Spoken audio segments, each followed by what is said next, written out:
Back for another video. Mimi in the house again. We're going to be taking you guys through some shoulders. We're going to do all the shoulder exercises, giving you guys a rundown on the cues that you need to be doing to execute the movement. This is your first time here. We hope you guys enjoy the video. If you're a repeat watcher, like, share, and subscribe. Helps us get out the message to other people just like yourselves. All right, let's get stuck into the video. Hope you enjoy it. So we're going to hit rear delts here, set it up so that the handles are actually in front and in position to do that. I'm quite short, so what I'm looking for is setting up my chest, lower part of my chest bone and diaphragm on the pad. That's going to give me the stability I need to come back and work through my rear delts. I can stand, I can get away with standing. You can sit if you like, but just think about that positioning on the pads. Slight bend in the elbow, doesn't have to be super straight. So we're after this like horizontal position. It's like wrist, elbow, shoulder in like semi-alignment. We're coming forward, we're like getting good protraction of that shoulder. So when we protract the shoulder and then we come across, like we get a little bit more tension put on that rear delt. So what I'm thinking about is retracting my shoulder blades just enough to work through the rear delts. Like if we just think movement, then I can try and wrap this all the way around my body, right? But if I'm just trying to like squeeze this muscle here, it's like that's it. You know, there's no point in going like all the way back here and like putting yourself in like a really compromising position for no reason, right? So the one thing I'll try and emphasize a little bit here is just when I'm in this position, I try and reach just that tiny bit more. So if I start in this protracted position, I get way more rear delt isolation, and then I come out and I just finish where I feel those muscles squeezing. Do you stay protracted or do you come in and out of it? I try my best to stay in it if I'm being super honest, but the hardest part is because it's a very weak position, you're always going to be, I guess, like default to go back into a retracted position because you've got way stronger muscles like your rhomboids and your traps that are going to want to help you move the weight here. So once you get the setup right, it can be a little bit humbling, but you'll feel it, like you just get this like sick as pump like after your set and you're like, okay, this is where I've been working the muscle. This is the muscle that feels pumped. It's like, that's a really, really good cue that you're doing it right. Your rear delt like attaches here and here. So it's like, you just want to get those 2 points closer together.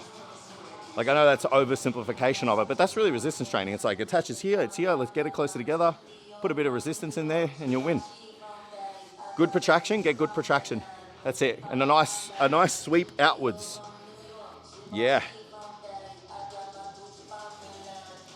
When would you program these for someone? Like would you put them end of the workout start? Like what would your thoughts be on this? Typically at the end, Yep. because they can really bring it to failure. Yep. But if it's an area that they're lacking in, Yeah. and I really need to draw Bring it a little up. bit more out of it for them, Yeah. then I'll put it at the start. Yeah, sick. Is it similar to like the flies and stuff? Like you do a little bit more like high reps here? Yes. Yeah, I don't even know if I could do like a really heavy set. I mean, look, low rep is relative to the joint, right? But I just think like the lower the rep and the heavier the weight, the more likely like another muscle group's gonna get involved. So generally like a single jointed movement, like I'm always typically gonna gravitate to like an 8 to 15 rep scheme. Some people, if it's too heavy, they start to fatigue, they might come out of position and then their traps take over. And that's just something that we want to avoid. So drop the weight, either lower the reps, lower the intensity, and just make sure we're working through the rear delts.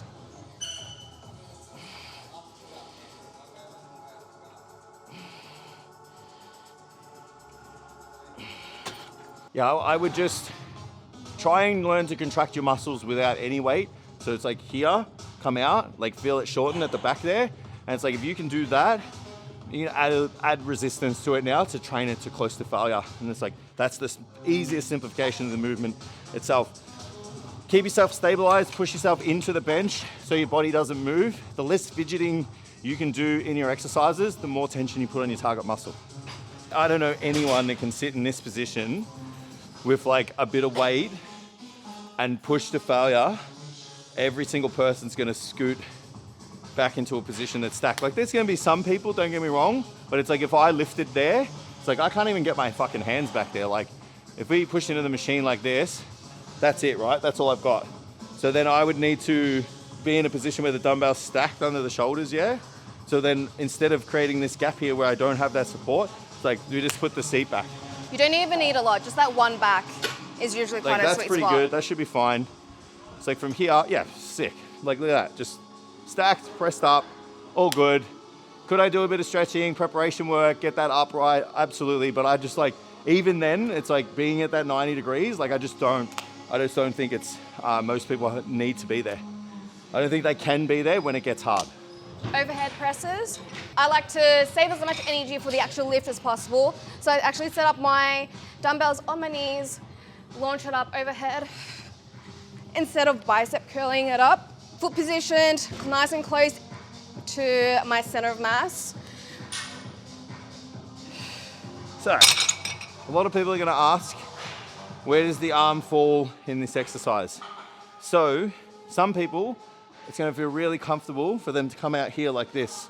So the benefit of that is, gets a little bit more of your middle delt involved in the exercise, still works the front delt a lot. And yeah, for some people it just feels really good to come out here.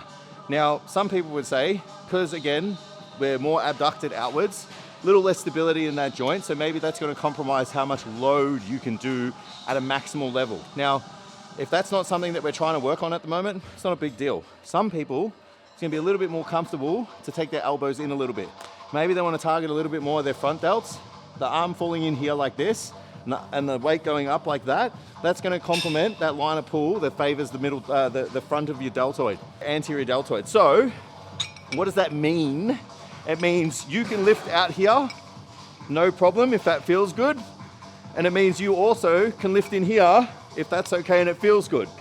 This one works more middle delt and front delt.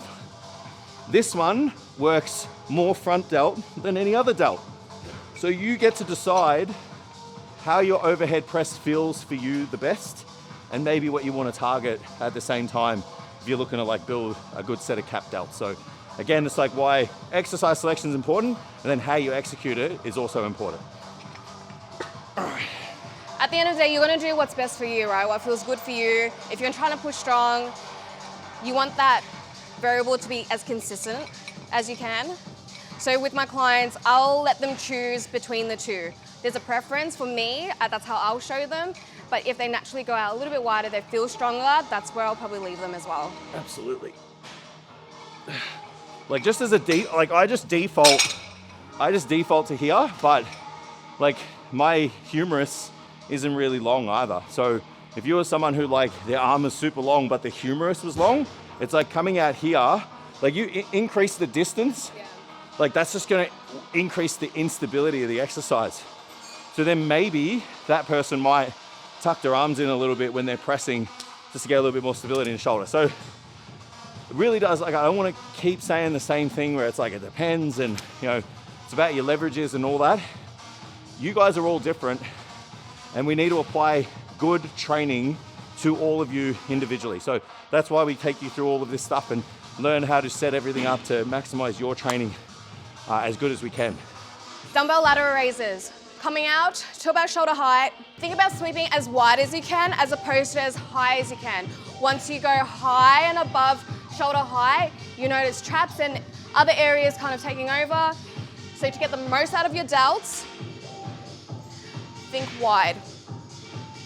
Shoulders, elbows, they're in line, as well as wrists. None of this. Is there a difference between palms out this way and then some people tipping it down? For me, I like to go down. I can hold heavier weight without it being too much pressure on my wrist. It's not being pulled down. This feels a lot nicer. Feel a lot more stable without rocking, using momentum to drive the weight up. Typically like to go a little bit more forward, mid-delt, that little bit more. So I find that, so some people, they just really struggle with the setup. So just having them supported on the bench and just ever so slightly leaning forward, and then they roll through here. Like this just increases, like this slight lean forward, it just increases the range of motion a little bit. Like they get tension here, and then, yeah, just nice and easy. And they can focus on like keeping their torso as still as possible. Where over here, if we're not mindful of that, like they can just swing a little bit, which, you know, depending on how much it is, like doesn't really matter, but sometimes it can be quite aggressive. So I find like if you're a new lifter and you're really trying to target your delts, like just a scenario like this is probably good for you, so you can like have this tactile feedback. If you're a little bit more trained, like you probably don't have to do it. Like just, yeah, giving you guys a couple of options there. So these are actually my favorite exercise for the delts because I think that they contribute the most to like that capped kind of rounded look. Overhead press and these should make the foundation of your shoulder training in my opinion. So from here, again, like Mimi kind of explained that arm path, like you're picking an arm path that's like favored to you in your mechanics. So some people are going to be really favorable bringing it out to the side here like that. That's where I mainly move. Some people like to lean forward slightly. I tend to find, depending on the shape of your rib cage and like how your shoulder blades kind of come off your rib cage will dictate the angle in which your humerus will come at. So if we want to bring Mimi over here, she's got her rib cage here, like her scapula's there. If we come out, like I can see here, it kind of just comes out in a nice straight line. That's perfect. If someone's got a rib cage that's big and wraps around and that scapula's there, then the arm is going to come forward a little bit. So it's not a bad cue. Again, like if you can do this with no weight and you can see the delt contract, it's like emulate that with tension, you guys are 99% there most of the time.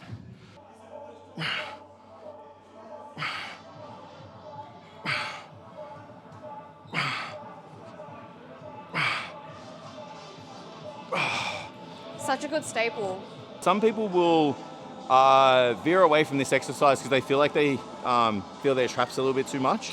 So remember that like your traps are going to be involved in the exercise. It's almost impossible for them not. Like the trap stabilizes the humerus and the humerus is coming outward, so it needs stabilization.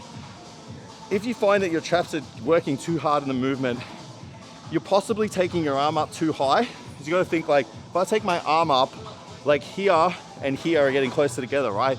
So that's contracting. So just be really mindful of that, but also understand that when you side raise, you kind of can't take your traps out of the movement because they're supposed to stabilize the arm. For somebody who doesn't have as much pressing in their program, say you're female, you tend to veer away from like the flat presses, do some incline, but not a lot of it. We still want to create a nice capped shoulder and developed all the way around through. And so this is my go-to for dumbbell front raises. I would probably aim for about 10 to 15 reps per side. Pick a weight that you can control. I'll aim for about shoulder height. How you hold the dumbbells, I'm almost scooping up, but it doesn't really matter too much. Find one that feels comfortable for you. A movement like this, I'm not really typically going to do too much of. Do a lot of pressing, so I've got enough development in my front delt. But if someone needs that direct targeting, then same thing as Mimi described, like I'm going to be doing the same. I kind of prefer to do them one arm at a time. I tend to find I can lift a little bit more weight there. If I wanted to lift a large amount of load, I could brace myself onto something. So I could bring this bench up, hold onto it, and I could, you know, kind of brace and make this a little bit more loadable. You can do them like 2 at a time. I tend to find like you kind of swing around a bit too much.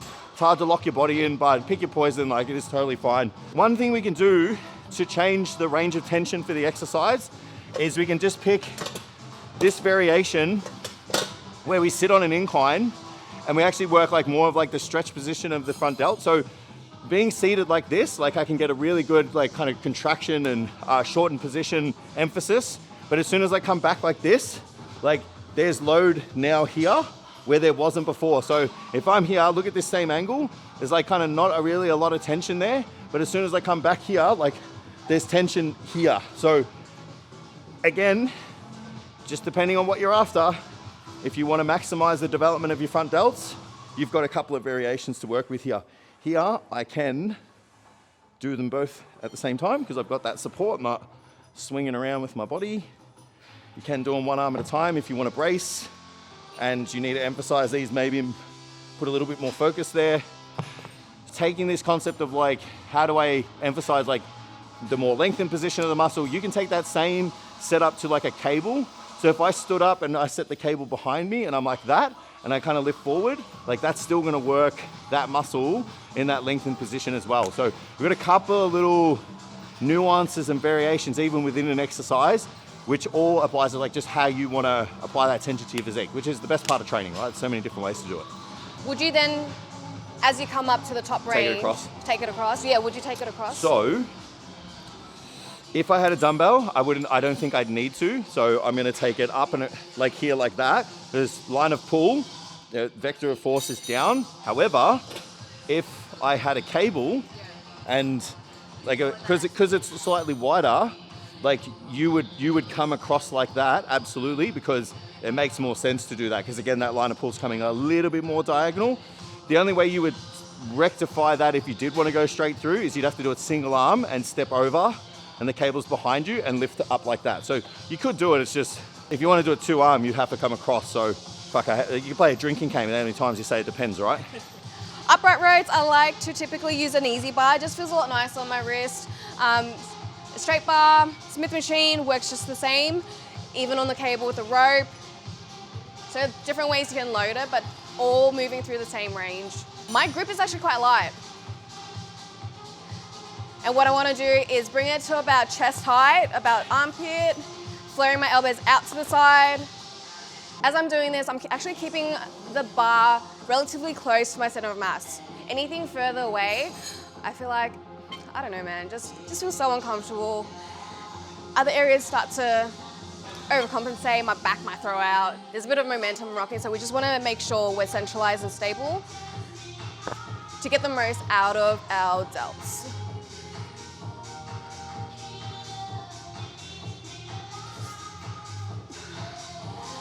Fuck, your delts look bad.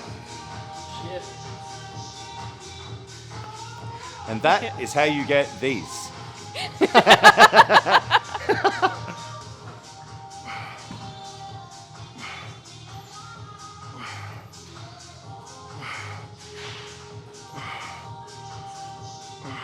Not everyone's going to be able to do this movement. Like, some people will find it a little bit uncomfortable. If you don't find it uncomfortable, it is a really good exercise. It does kind of, again, work your traps because you're taking your arms up and away from you. It works your middle deltoid as well because, again, you're taking your arms away from you. So if you can do it, absolutely put it in your program. In terms of your width, the grip width, it's going to depend on how long your arms are. The most important thing is just find a comfortable position. If you can do it in the mirror with no bar, so if I'm here and I do this, it's highly likely your grip's going to be relatively similar to that. So I would just go through a dress rehearsal without the bar. And it's like, I'm here, cool, roughly about here. Go in and grab it. Obviously with the camber, like that's got a fixed position. You can use a straight bar, it's totally fine. You can even use dumbbells. Dumbbells work really well. Cable, you can do with the cable attachments. There's so many different ways to do this movement, which is awesome. We're gonna do a high row, chest supported. You don't have to do it chest supported. Sometimes there's machines in the gym, like you'll see I think Hammer Strength have one, like where you're chest supported and then you can pull out like this. So the higher we are up on the arm path here, like it works your rear delts and your mid traps. So this is like a selective exercise. Like we're not gonna pick this just for just rear delts. Like if someone wants like mid back development too, it's just like a really good bang for buck, right? So I like to put this on my back day. So we're here, like this, and it's gonna feel so foreign, but you actually wanna take it like straight up, like that. So I'm coming out and then pulling back. Yeah, so really retracting through your shoulder blades. Yeah, and keeping the arm high. Like if you wanted to work just your rear delts and not like your mid back, like you could come back like this. Like that's gonna be absolutely fine because that's more complementary to like the line of pull of the rear delt itself. Like here's good and it's got no no trap involved in it at all, right? So it really depends again, like on the lifter. Like I know some of my boys, like they'll want like rear delt and like good trap development too. So here's like a really good variation. You potentially could do it in a superset as well. And then it's like, all right, well, finishing off on those rear delts and you could do this like sweeping motion at the same time. So again, both of those, like I can feel that and I didn't really do that much. It's just like really targeted on the rear delts. If someone doesn't have this set up at their gym, bench is the same? Yeah, you can chest support, so just make sure this is locked in. Don't want a repeat of what's happened in the past. Yeah, this position's good. And then a sweeping back, so I'd probably, just to set it up properly, like that's what I would do. And then if I wanted to do that sweeping rear delt, I would be like that. So the hardest part here is keeping the arm path like wide, like and high on the body. Yeah. Yeah, that's mad. So Sam, if you can come around here, like just looking at this jack back. So again, the muscles give us a really good indication of what's working. So if you want this like mid back development and this rear delt, like that is the best variation for it. Like that, try not to lift your torso up too much. That's it, nice and high, awesome. So the muscles don't lie. Like you can see the muscles working. That's a great example of how to do it. It's just keeping the arms up, the elbows up high and kind of spreading wide when you do it. And I'll get you some lighter ones for the sweeping ones. Fuck.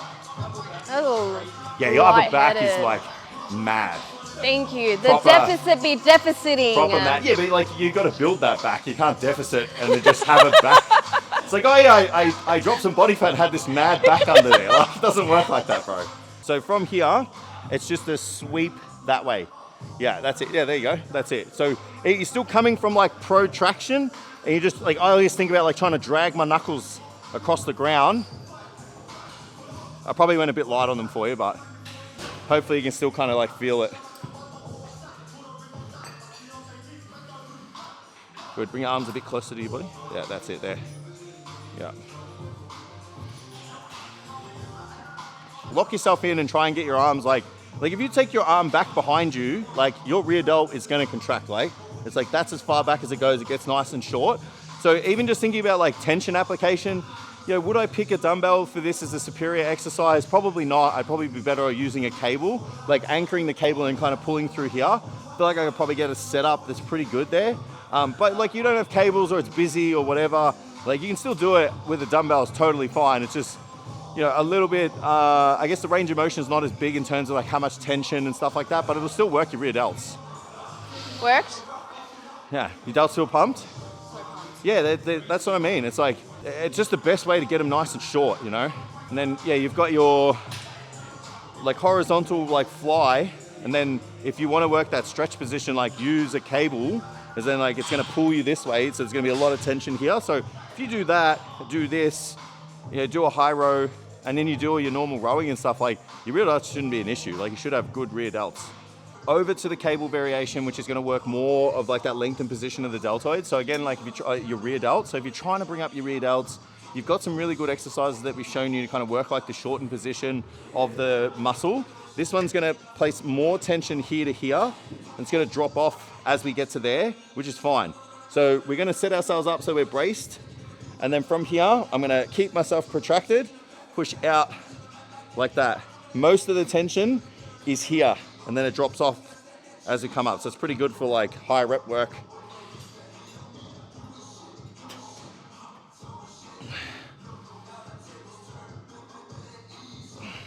What's happening is like the muscle length is different here. So the muscle length is long, and that's where we're trying to emphasize the work. So again, like someone's trying to maximize the development of a muscle. They're trying to think about like, how can I stretch it under load? How can I lift lots of weight through the mid-range under load? How can I shorten it under load? Because that's going to give you the best stimulus for development. If I don't do this side, like the universe will explode for me. Like I can't do one arm and then like walk out the gym. He'll your sleeve. Yeah, I'll be looking, like I'll be at home looking in the mirror going, is that fucking bigger? Is my right side bigger? Was that one set Just of rear? totally convince yourself it is. It was that one Gaslight. set of rear delts I did. Now one thing with the rear delt training is if you do a lot of back training, you should have decent rear delts because they do get a lot of shortening with your rows, like a lot of rowing movements, anything where we take the elbow behind us, like your delts are going to work as well. So remember when you pick all of this work to do on top of your rows and things like that, that it's like everything just kind of complements each other. Like I don't like the idea of just like doing a bunch of back work and then just throwing every single rear delt movement known to man in your program. Like you need to know what's happening in all of the other like exercises and all the other sessions, and then picking exercises that they don't, your delts don't get with that work, so that we don't have the same scenario as we have with like that over front delt development that typically happens with the boys and stuff. And it's just because they do heaps of front delt pressing, heaps of chest pressing, and then they go and do isolated front lat work. You got this fucking super overdeveloped front delt, so we don't want that for the back as well. So your exercise order and programming stuff super important. When I'm setting up my face pulls, the height is gonna dictate, again, like the line of pull. Anything generally a lot more overhead, I'm utilizing more of my lats to help me through the movement. For this one, I'm looking at just through external rotation, through the rear delts, maybe a little bit through mid traps, nothing excessive though. So to get that, I generally like about just above head height. A couple of ways you can hold the rope. I've seen people peace sign, hold it like that, and just comfortably let it sit in between the fingers. I like to go thumbs down. Stance doesn't really matter, you can go together, you can go separate. To keep yourself stable without pulling through and using momentum. Elbows coming out high and wide, protracting through, and coming back the other way. Common mistake I see is people will get really, really strong, but drop their shoulders. Again, going through your lats. High elbows, wide, out. Same thing on the way out as you extend. You can just pull to your ears. Bodybuilders, powerlifters, there's not much external rotation that we're being taken through typically, and so mixing veggies in the pasta sauce, just that little bit more of an external rotation, health of shoulders, mobility, and supporting other areas for your lifts as well could be really beneficial. All right, guys, so that wraps up shoulders. Hope you guys got some really good take-homes from that. If you've got any questions, obviously find us in the DMs or in the comments section. If there's anything else you guys want us to work on or show you guys, obviously drop that in the comments as well. If this is your first time here, I hope you guys enjoyed the video. Don't forget to like, share, and subscribe. We'll see you next time. Like your dogs. As we go hands on hips. Yeah, you stop doing that. Stop doing that. It's way better than mine. Way better than mine. I need to bring these in or something. And then you do the crap. You go, yeah. Oh. Do that again. Just like, and like try and bring your traps up. So like uppercut and like. That's fucking bad. Is that how you do it? Yeah, that was sick. Do this again. Do this like that. Yeah, look at that, bro. That's sick. We're gonna do one classic pose. Do this leg up, and then here, and then.